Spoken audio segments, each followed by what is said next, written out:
এই জন্য সেই রবের দরবারে সবাই কালিমাতুশ শুকর আদায় করে সবাই পড়ছি আলহামদুলিল্লাহ। তো আমরা যারা গত সপ্তাহে ছিলাম, আমরা শুনেছিলাম যে রিজিক সম্পর্কে, রিজিকের যে হালাল বিষয় আছে আমরা সেই বিষয়ে বলেছিলাম। তো আমাদের আজকের আলোচনার বিষয় হচ্ছে হারাম। হারাম উপায়ে রিজিক উপার্জন করলে কি ক্ষতি, তো এই বিষয়ে আজকে সামান্য কিছু আলোচনা করার চেষ্টা করব। আল্লাহ তাআলা সে তৌফিক দান করুক, সবাই করি আমিন। আমরা যারা গত সপ্তাহে ছিলাম তারা আমরা শুনেছিলাম যে আল্লাহ রাব্বুল আলামিন সূরা হুদের 6 নম্বর আয়াতে বলতেছিলেন যে ওমা মিন দাব্বাতিন ফিল আরদি ইল্লা আলাল্লাহি রিজকুহা, যে জমিনের মধ্যে যত বিচরণশীল প্রাণী রয়েছে সবার রিজিকের দায়িত্ব আল্লাহ তাআলা নিয়েছেন। তারপর আমরা একটা হাদিস বলেছিলাম যে লাউ আন্নাকুম তাওয়াক্কালুনা আলাল্লাহি হাক্কা তাওয়াক্কুলিহি লারাযাকাকুম কামা ইয়ারযুকুত তায়র। তো এই হাদিসের মধ্যে আমরা বলেছিলাম যে মানুষ যদি তাওয়াক্কুল করার মতো তাওয়াক্কুল করতে পারে তাহলে পাখিদেরকে যেমন ভাবে রিজিক দেওয়া হয়, তারা সকাল বেলায় খালি পেটে বের হয়, রাত্রে বেলায় বিকালে তারা পেট ভর্তি করে বাসায় ফেরে, মানুষও যদি ওইভাবে তাওয়াক্কুল করতে পারতো আল্লাহ তাআলা এই মানুষকেও ওইভাবে রিজিক দান করতেন। এই জন্য আমরা সবাই আল্লাহ তাআলার প্রতি ওইভাবে তাওয়াক্কুল করব যাতে আল্লাহ রাব্বুল আলামিন আমাদেরকে ওইভাবে রিজিক দান করেন। পারবো না ইনশাআল্লাহ? তো আল্লাহ রাব্বুল আলামিন মানুষকে সৃষ্টি করলেন, পৃথিবীতে যত মানুষ আছে এমনকি যত প্রাণী আছে সমস্ত প্রাণীর রিজিকের দায়িত্ব আল্লাহ তাআলা নিয়েছেন। তার মানে আল্লাহ তাআলা সেটা পূরণ করবেন। আর আল্লাহ তাআলা যে কথা বলেন তার কথার মধ্যে কোনো ভুল নাই, মিথ্যা নাই, আছে নাকি? আল্লাহ তাআলা বলেন যে ওয়াদাল্লাহি হক, আল্লাহর ওয়াদা সত্য, আল্লাহর কথা সত্য, আল্লাহ যা বলে তাই করে। ওমান আসদাকু মিনাল্লাহি কিলা, যে আল্লাহ তাআলা ব্যতীত সত্য কথা আর কেউ বলে না। তার মানে এখান থেকে আমরা বুঝি আল্লাহ যেটা বলেছে ওইটাই সত্য, এর পরিবর্তে আর কোনো সত্য কথা হয় না, হয় নাকি? এজন্য আমরাও যদি ওইভাবে রিজিক পাইতে চাই তাহলে আমাদেরকেও ওইভাবে তাওয়াক্কুল করতে হবে, অর্থাৎ হকের উপর থেকে তাওয়াক্কুল করতে হবে। কেউ যদি হারামের পথ বেছে নেয় আল্লাহ তাআলা তাদেরকেও রিজিক দিবেন, কিন্তু হালালের পথে চলতে গেলে একটু কষ্ট হবে। এই জন্য আমরা যতই কষ্ট হোক হালাল পন্থায় উপার্জন করার চেষ্টা করব। আল্লাহ তাআলা সে তৌফিক আমাদেরকে দান করুক, আমিন। একটা ঘটনা শোনাই আপনাদেরকে। আবু মুসা আশআরী রাদিয়াল্লাহু তাআলা আনহু, তিনি একজন বড় মাপের একজন সাহাবী ছিলেন। ইয়ামেন থেকে যখন তিনি যুদ্ধ শেষ করে যখন মক্কাতে বা মদিনাতে পৌঁছালেন, তো তাদের প্রতিমধ্যেই সমস্ত খাবার শেষ হয়ে গিয়েছিলেন। তো খাবার শেষ হওয়ার পর তারা যখন মদিনাতে আসলেন, আসার পর একজনকে পাঠালেন যে যাও তুমি রাসূল সাল্লাল্লাহু আলাইহি ওয়াসাল্লামের কাছে গিয়ে আল্লাহর নবী সাল্লাল্লাহু আলাইহি ওয়াসাল্লামকে বলো আমাদের খাবার শেষ হয়ে গিয়েছে, আল্লাহর নবী যেন আমাদের জন্য কিছু খাবার পাঠায়। তখন ওই সাহাবী আল্লাহর নবী সাল্লাল্লাহু আলাইহি ওয়াসাল্লামের কাছে গেলেন। তো যখন আল্লাহর নবী সাল্লাল্লাহু আলাইহি ওয়াসাল্লামের বাড়ির কাছে গেলেন তখন তিনি শুনতে পাইলেন যে ভিতর থেকে আওয়াজ আসতেছেন, ওয়ামা মিন দাব্বাতিন ফিল আরদি ইল্লা আলাল্লাহি রিজকুহা, আসমান এবং জমিনের মধ্যে যত বিচরণশীল প্রাণী রয়েছে সমস্ত কিছুর রিজিকের দায়িত্ব আল্লাহ তাআলার। যখন তিনি এই কথা শুনলেন, শোনার পর তিনি আর রাসূলের কাছে গেলেন না, ওইখান থেকে পিছনে ফিরে আসলেন।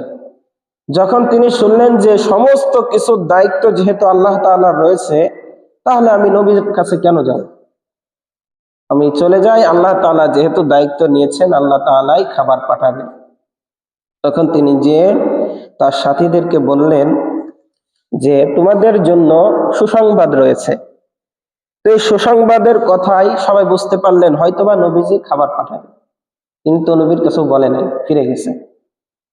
যখন তারা এই কথা ভাবলেন যে হয়তোবা আল্লাহর নবী খাবার পাঠাবে, সবাই চুপ করে বসে থাকলেন। দেখলেন এমন সময় দুইজন মানুষ খানসা ভর্তি গোশত আর রুটি নিয়ে তাদের সামনে উপস্থিত হলেন। তো উপস্থিত হওয়ার পর সবাই ওইগুলোকে পেট পুরে খাইলেন। কারণ ওই সময় এমন ছিল না যে মানুষ পেট ভরে খাইতে পারে। এখন তো আমরা খাবারও নষ্ট করি, কিন্তু ওই সময় খাবারের খুব কষ্ট ছিল, ছিল না? যে আল্লাহ নবীর এমনও গেছে, এমনও দিন যে 2 দিন 3 দিন না খেয়েছিল। অনেক সাহাবী এরকম দেখা যায়। তো ওই সময় খাবারের কষ্ট ছিল। যখন আসলেন তারা সবাই পেট পুরে খেলেন। তো খাওয়ার পর দেখলেন কিছু খাবার এখনো বাকি রয়েছে। তো বাকি থাকার পর তারা ভাবলেন যে এই খাবারগুলো নষ্ট করা যাবে না, এগুলো রসুলের কাছে পাঠিয়ে দিই। যেহেতু রসুল এই খাবার পাঠিয়েছে, এই খাবার রসুলের দরবারে পাঠিয়ে দেই, রসুল যেখানে ভালো মনে করে ওইখানে ব্যয় করবে। তাহলে এখন দেখেন আমাদের বর্তমান সমাজ এমন যে আমরা খাবার নষ্ট করা একটা ট্রেন্ড মনে করি। দেখেন যে যারা রেস্টুরেন্ট বলেন বা হোটেল বলেন, যেখানেই যাক, মানুষ অর্ধেক খায় আর অর্ধেক রেখে আসে। মানে এটা একটা ট্রেন্ড। মানে এরকম না করলে মানুষ খ্যাত মনে করে, খাবার নাই মানে সব খেয়ে ফেললো, এমনটা না। কিন্তু আল্লাহ নবী সাল্লাল্লাহু আলাইহি ওয়াসাল্লাম যখন কোনো খাবার খাইতেন, এই খাবারগুলোকে এমন ভাবে খাইতেন, তার প্লেটটা 1000 প্লেটের মধ্যে রাখলেও তার প্লেটটা খুঁজে বের করা যাইতো যে এটা রসুলের প্লেট। তার মানে তিনি খাবার যখন খাইতেন হাতের আঙ্গুল চেটে খাইতেন, প্লেট চাইতেন চেটে খাইতেন। খাবার নষ্ট তো পরের কথা, নাকি? চেটে চেটে খাইতেন। তাহলে দেখা যায় এই বর্তমান বিজ্ঞানও বলে যে মানুষ যখন হাতের আঙ্গুল বা প্লেট চেটে খায়, এর মধ্যে গ্যাস নিবারণ হয়, এর মধ্যে অনেকগুলো উপকার রয়েছে। তার মানে রসুলের সুন্নাতের মধ্যে অনেক উপকার রয়েছে, এই জন্য আমরাও এটা মানার চেষ্টা করব। তখন আল্লাহ রসুল সাল্লাল্লাহু আলাইহি ওয়াসাল্লামের কাছে ওই খাবার পাঠানো হলো, আর সমস্ত সাহাবারাও আল্লাহ রসুলের দরবারে উপস্থিত হলেন। তখন আল্লাহ নবী সাল্লাল্লাহু আলাইহি ওয়াসাল্লাম বললেন যে তোমরা এই খাবার কোথায় পেলে? তখন আল্লাহ নবীকে বলা হলো, একজন বললেন, আল্লাহ রসুল আপনার কাছেই তো একজন আসছিলেন খাবার নেওয়ার জন্য, খাবারের কথা বলার জন্য, এই খাবার তো আপনিই পাঠিয়েছেন। তখন আল্লাহ নবী বললেন যে না, এই খাবার আমি তোমাদের জন্য পাঠাই নাই। তখন ওই সাহাবী এসে বললেন যে আল্লাহর রসুল, আমি এসেছিলাম আপনার কাছে খাবারের কথা বলার জন্য, কিন্তু যখনই দেখলাম আপনি তেলাওয়াত করতেছেন, ওয়ামা মিন দাব্বাতিন ফিল আরদি ইল্লা আলাল্লাহি রিজকুহা, যখনই আপনি তেলাওয়াত করতেছিলেন, আসমান এবং জমিনের মধ্যে যত প্রাণী রয়েছে সমস্ত প্রাণীর রিজিকের দায়িত্ব আমি আল্লাহ। আল্লাহ নবী এই কথা শোনার পর আমি আপনার কাছে আসি নাই, আমি আল্লাহর প্রতি তাওয়াক্কুল করে ফিরে গিয়েছি। কারণ আমার এতটুকু বিশ্বাস ছিল, যেহেতু আল্লাহ তাআলা রিজিকের দায়িত্ব নিয়েছেন, তার মানে আল্লাহ তাআলা এই রিজিক আমাদের কাছে পৌঁছে দিবেন। যখন তিনি এই কথা ভেবে ফিরে গেলেন, আল্লাহ তাআলা ঠিকই আসমান থেকে খাবার পাঠালেন। বিগত সময়েও আমরা দেখি বা আমরা শুনেছি, কিতাব থেকে আমরা পড়েছি, বনী ইসরাইলদেরকেও এরকম খাবার পাঠাতেন। অনেক সময় আমরা দেখেছি তাদেরকে এরকম আসমান থেকে আল্লাহ তাআলা খাবার পাঠাতেন। তাহলে বোঝা যায় কেউ যদি আল্লাহর প্রতি তাওয়াক্কুল করে, আল্লাহ তাআলা তাকে রিজিক দিবেন, নাকি? এই জন্য ওইভাবে তাওয়াক্কুল করতে হবে। তখন আল্লাহ রসুল বললেন, এটা স্বয়ং আল্লাহ তাআলার পক্ষ থেকে এসেছে।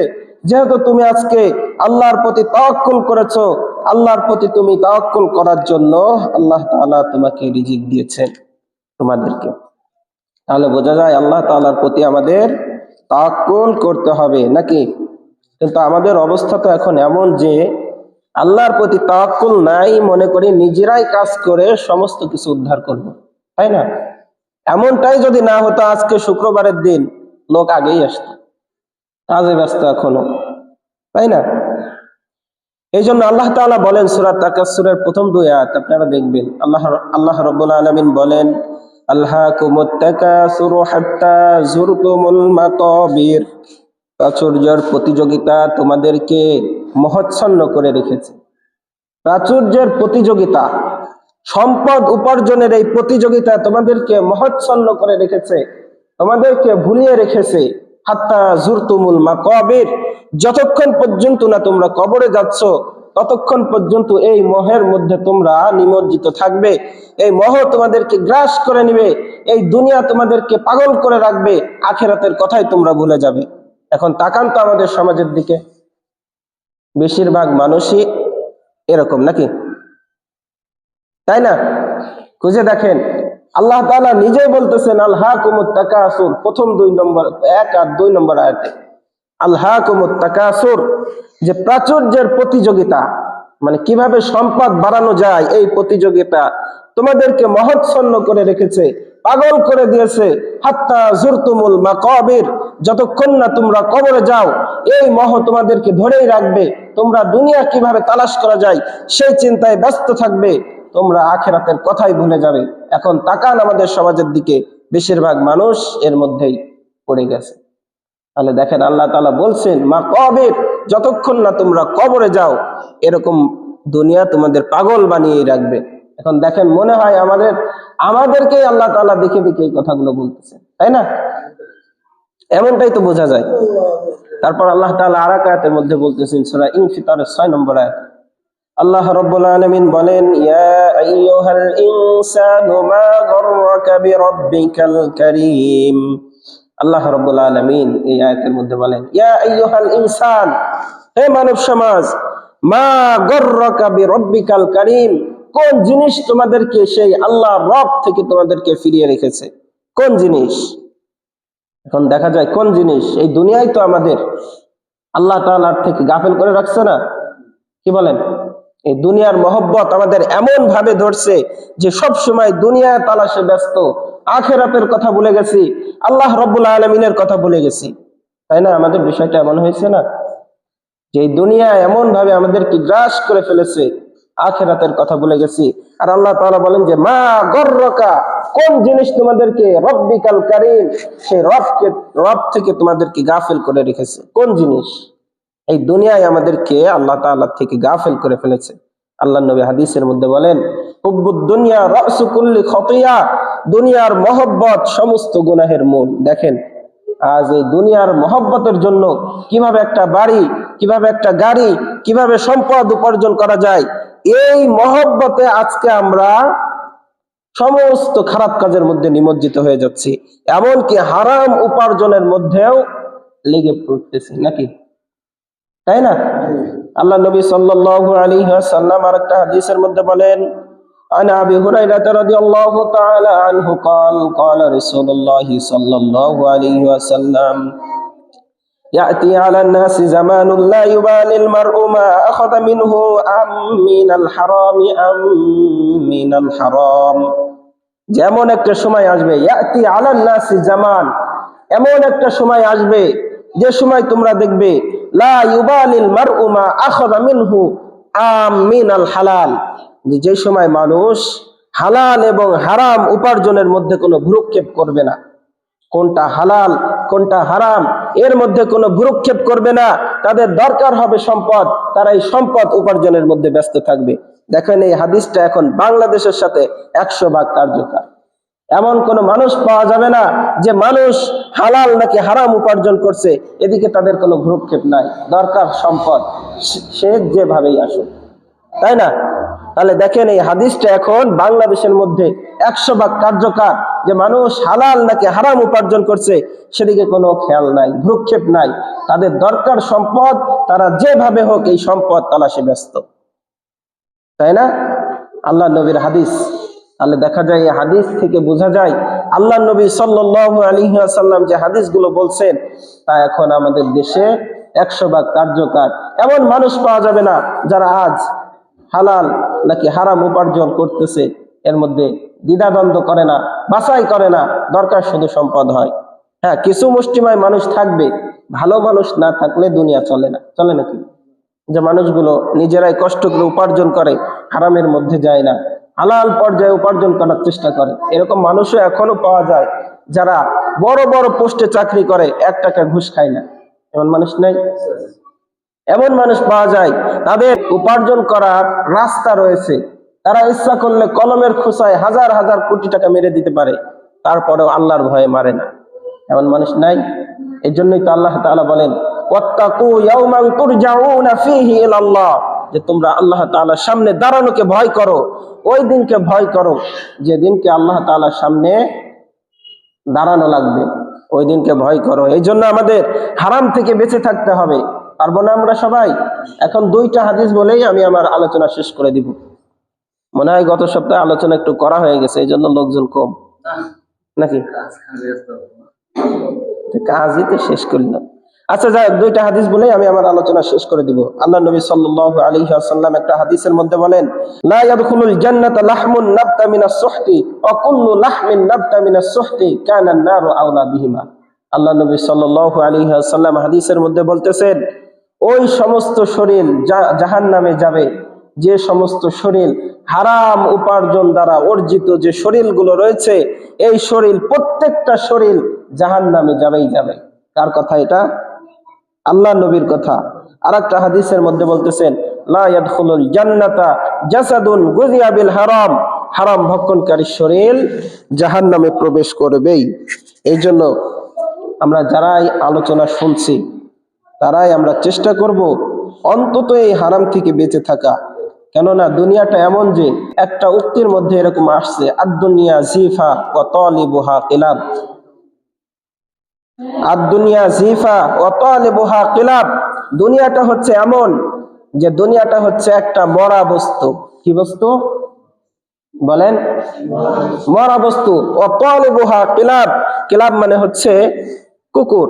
যে কুকুর যেভাবে মরা বস্তুকে অন্বেষণ করে, খুঁজতে থাকে, তালাশ করে, ও তালেবুহা যেমন খোঁজে, তালাশ করে, আর দুনিয়াটাও হচ্ছে ওইভাবে মরা বস্তু, যে মানুষকে শুধু দুনিয়া খুঁজতে থাকে, আল্লাহকে ভুলে শুধু দুনিয়াই খোঁজে, এই মানুষগুলোকে উদাহরণ দেওয়া হয়েছে ওই কুকুরের সঙ্গে। তাহলে বুঝতে হবে দুনিয়াটা এমন জায়গা, এমন জায়গা, দুনিয়াতে এমন ভাবে চলতে হবে যেমন ভাবে সাগরের মধ্যে জাহাজ চলে, যে হাজার হাজার মন এই জাহাজের উপরে লোড দিয়ে চলে, তারপরেও 1 ফোঁটা পানি জাহাজের মধ্যে ঢোকে না। ঢুকলে কি করে? এই পানিগুলো আবার শেষে বের করে দেয়।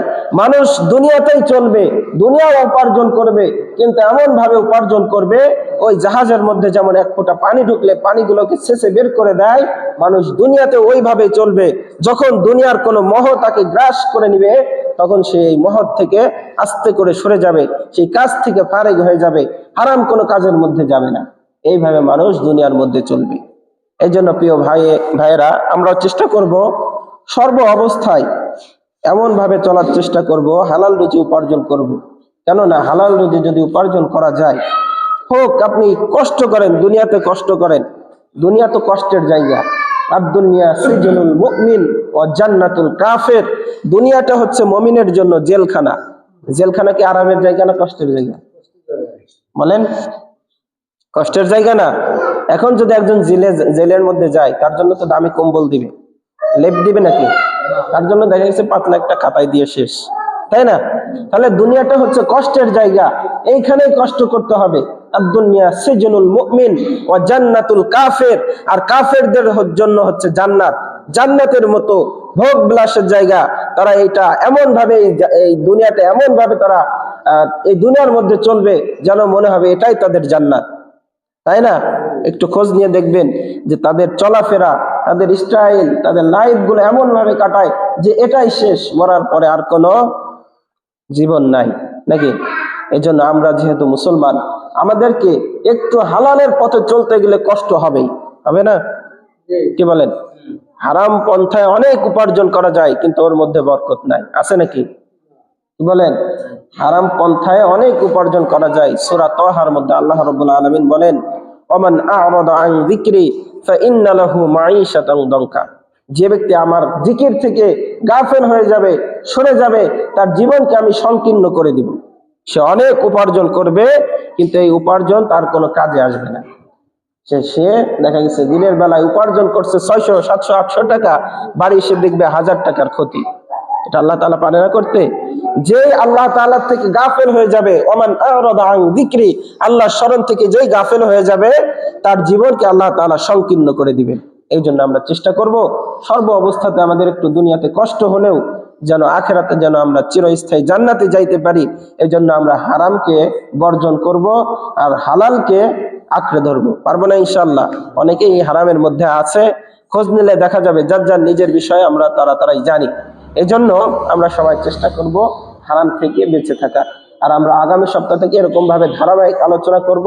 তো আমরা আগামী সপ্তাহে দেখি নিকাহ অর্থাৎ বিবাহের আলোচনা করার চেষ্টা করব। আল্লাহ তাআলা ততদিন পর্যন্ত আমাদেরকে সুস্থ সবল রাখুক, সে তৌফিক দান করুক, আমিন।